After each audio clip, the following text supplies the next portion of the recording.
Everyone in the galaxy feared her until one human reached out without fear. Lieutenant Elijah Vance breathed in the thin, cold air of the Xylo Citadel, letting it settle deep in his lungs. His orders from Admiral Petrova were simple, yet chilling.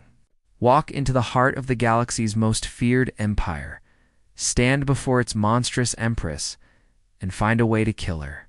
The Terran Confederacy called it Operation Stillness, a deceptively quiet name for an assassination meant to save billions. Commander Reese had briefed him thoroughly. You're our only option, Vance. As a psychic null, you're immune to her influence. Get close, gain her trust, then complete the mission. The Citadel was a study in intimidation disguised as opulence. Obsidian floors reflected crimson light pulsing from the core. Guards in blood-red armor stood like terrified statues there, rigid posture, betraying their fear despite their concealing helmets.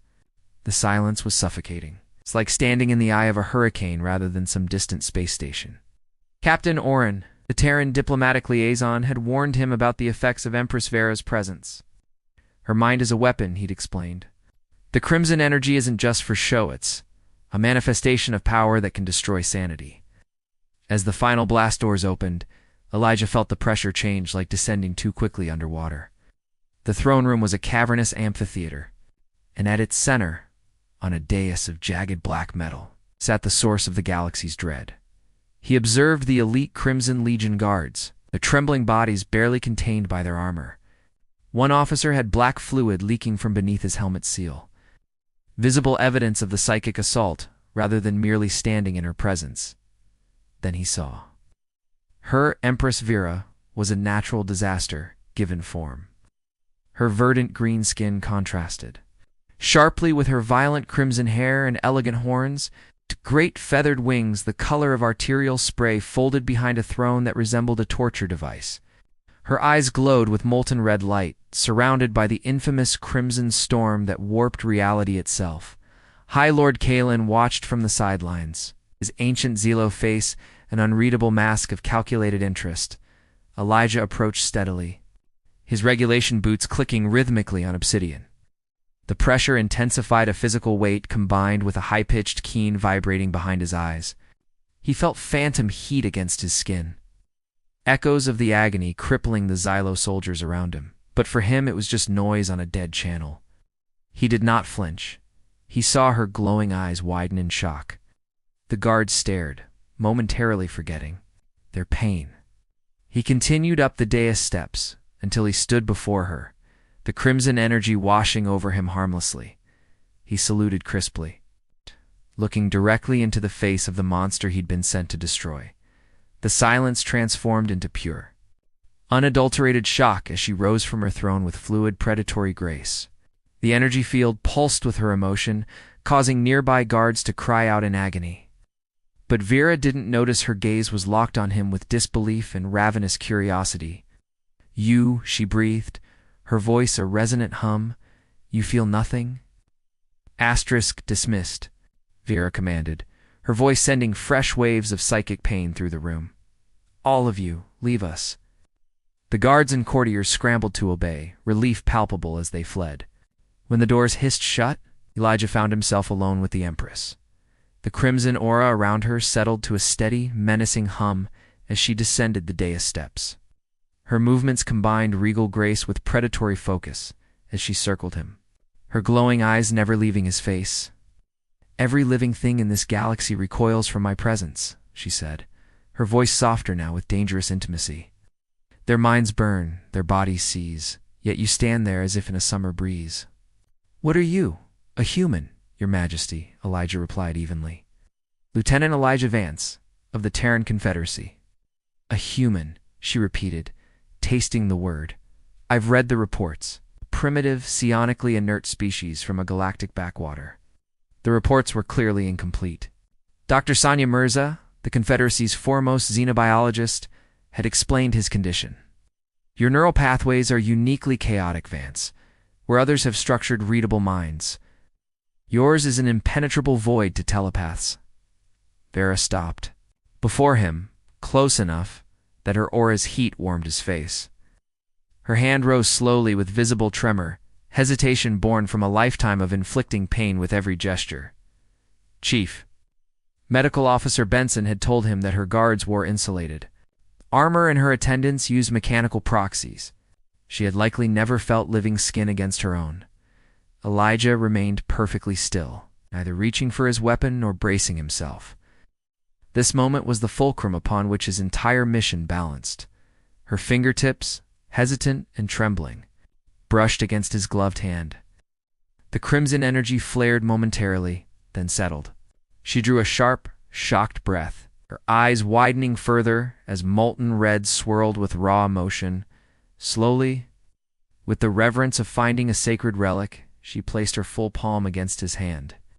Emboldened, she slid her fingers up his forearm, over his uniform until they found exposed skin below his jaw. The contact was electric. Her skin was warm and smooth. For Vera, the sensation was clearly monumental. A soft gasp escaped her lips, pure, unadulterated wonder. Tears welled in her glowing eyes, not of pain or rage, but overwhelming relief. "It doesn't burn," she whispered, her voice cracking as her fingers traced his jawline. "You are real." Lieutenant Commander Talia Wong had prepared him for many scenarios or assistance, violence, detection, but not this. Not a woman holding his face as if he were the most precious thing in the universe. She wasn't a monster, but a prisoner. And impossibly he held the key. He met her gaze, his mission suddenly feeling profane. "I am, Your Majesty." "Stay," she commanded, her fingers tightening with desperate need. "You will be my personal attach. You will not leave my side." He had his access. The mission was proceeding perfectly by all metrics. But as her thumb stroked his skin with profound intimacy, Elijah felt the cold certainty of his purpose begin to melt away, placed by dangerous warmth. Vera led him from the throne room too, her private wing chambers just as opulent but emptier than the barren deserts of Earth's Sahara. Here the crimson light filtered softly through arched windows that looked not upon a city but the swirling nebula of deep space. A gilded cage suspended in void rather than stationed in it. "Take off your gloves," she commanded, her voice losing its imperial edge for childlike urgency. Elijah complied, tucking the black synthetic gloves into his belt. She stared at his bare hands before reaching out with both of hers. Her green fingers laced with his, her skin warmer than expected and impossibly soft. A faint spicy sweet scent rose from her, like crushed exotic herbs. Her magnificent red wings gave a soft, involuntary flutter as she closed her eyes in utter bliss. Intelligence. Officer Nadia Chen had detailed the Xylo Imperium's brutal expansion. Their fleets have crushed 17 systems in 3 years. No mercy, no negotiation. Yet Elijah spent the next cycle in Vera's orbit, witnessing the rhythm of her days. She reviewed galactic reports on holographic displays, conducted tense negotiations with her silent council via shielded comms, and spent long periods staring at the stars. Through it all, she was never far from him, her hand finding his.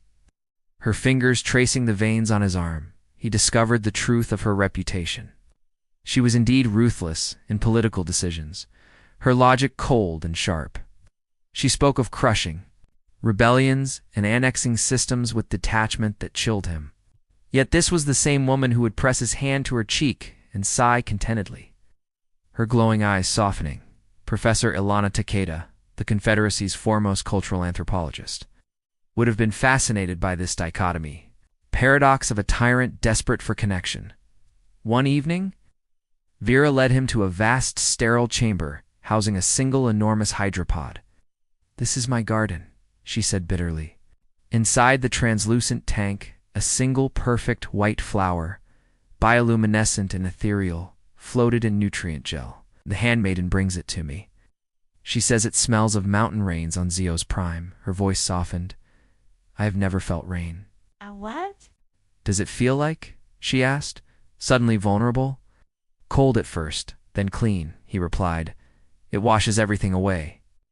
She looked at his hand, then back to his face. "Show me." He led her to her bathing chamber, a room carved from black marble, where water cascaded from a ceiling fissure into a heated pool. He adjusted the temperature until the water was cool like spring rain, then held his hand under the stream. Turning it palm up and offering, she watched droplets bead on his skin, fascinated. Hesitantly, she touched his wet palm, gasping as a droplet transferred to her finger. She studied it, the light refracting through it, before looking at him with raw, unguarded longing. Elijah slowly raised his wet hand to her face. She closed her eyes, wings trembling as he gently brushed cool water across her cheek.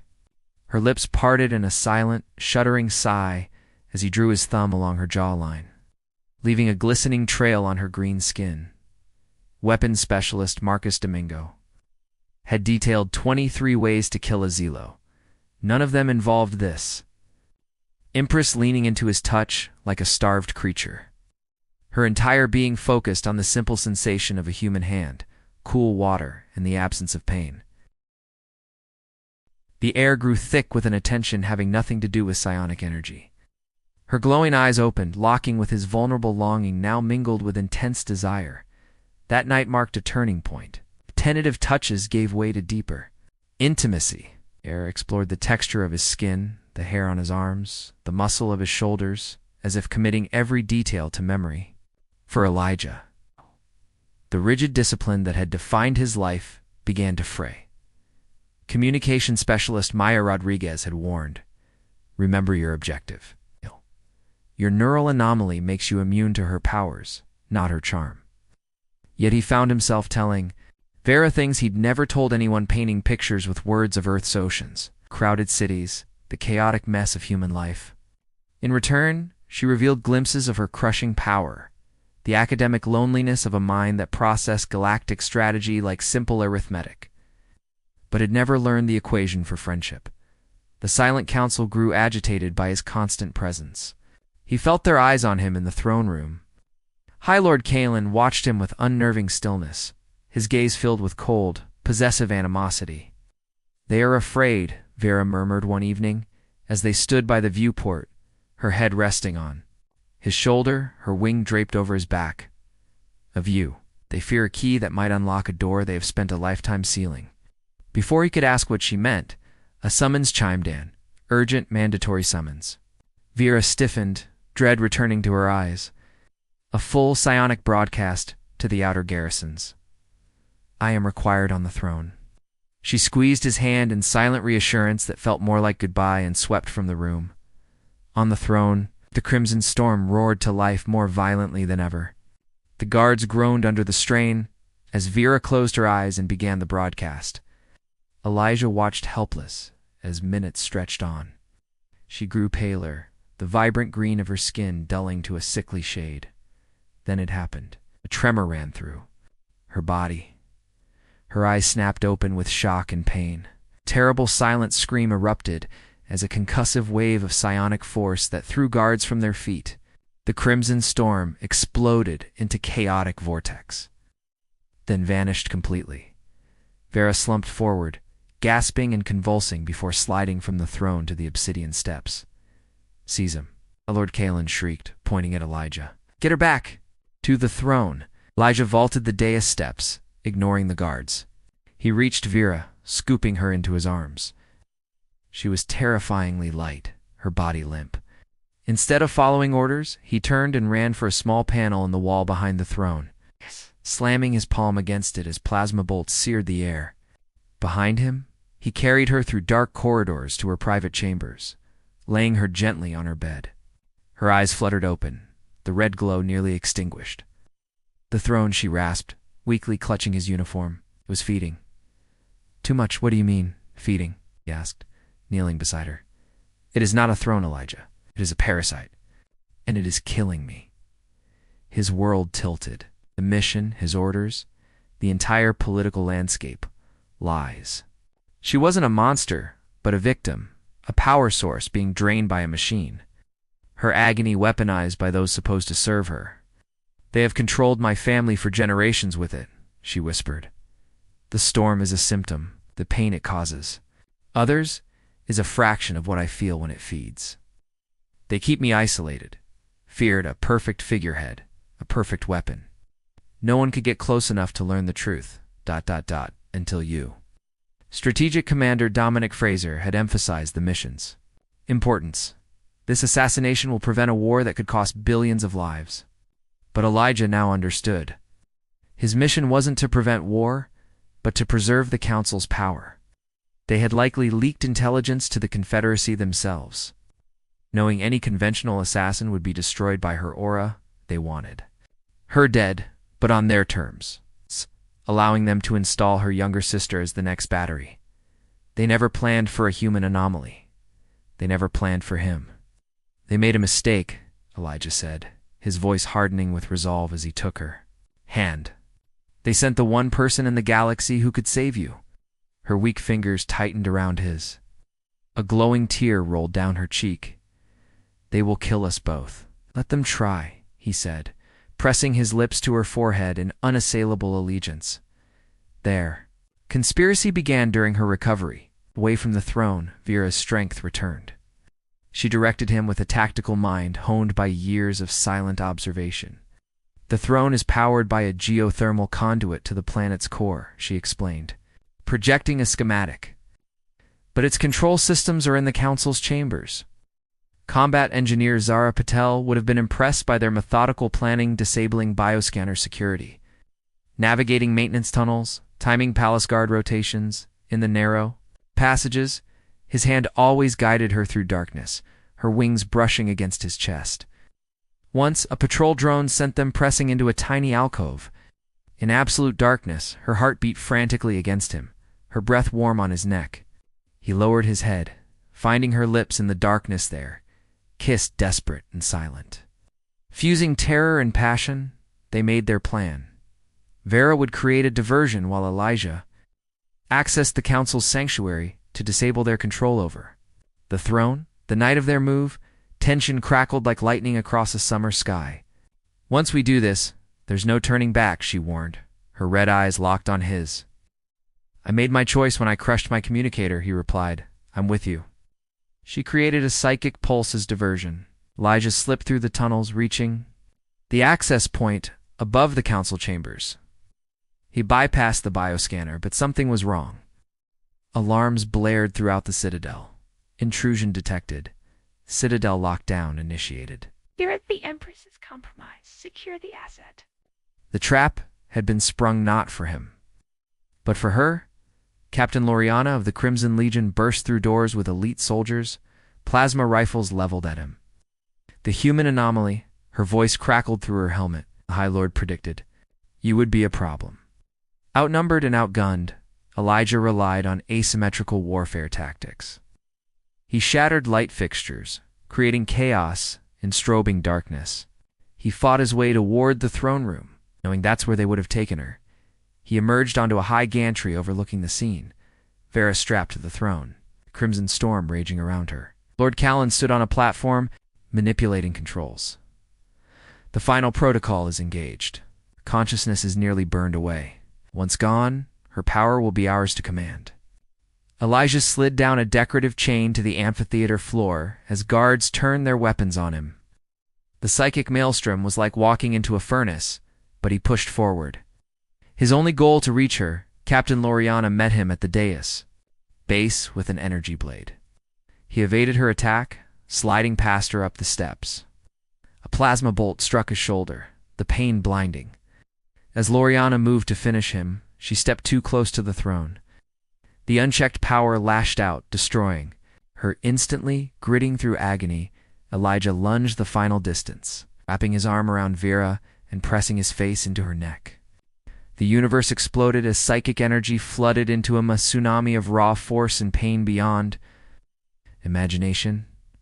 Where any other mind would have shattered, his bent and absorbed the torrent. He had become her ground. Vera, fight back, he shouted. Against her skin, take it back. It's yours, Elijah. Her voice whispered directly into his mind. With a psychic roar, she seized control of the energy, reached into the parasitic consciousness of the throne, and ripped it out by the roots. Jagged black throne shattered into a million pieces.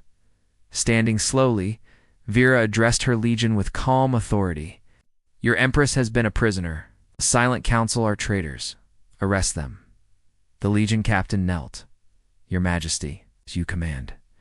Years later, they stood on a balcony overlooking a garden where Terran roses grew entwined with Xylo moon vines. The citadel, once cold, now held the sun's warmth like earth after summer rain. Admiral Petrova had arrived for diplomatic talks. Shocked to find her former assassin as imperial consort, the galaxy had changed. So had they. Vera embraced him from behind, her wings folding around them like a protective cloak. The healers have completed their analysis, she murmured. A child is possible and precedented, a melding of our species. With my psionic potential and your mental resilience, a child born free. Overwhelmed, he kissed her with all his love and hope. The galaxy had once feared her touch. Now it was the foundation of a new dynasty, a new age, a new peace. And for him, it was the beginning of everything.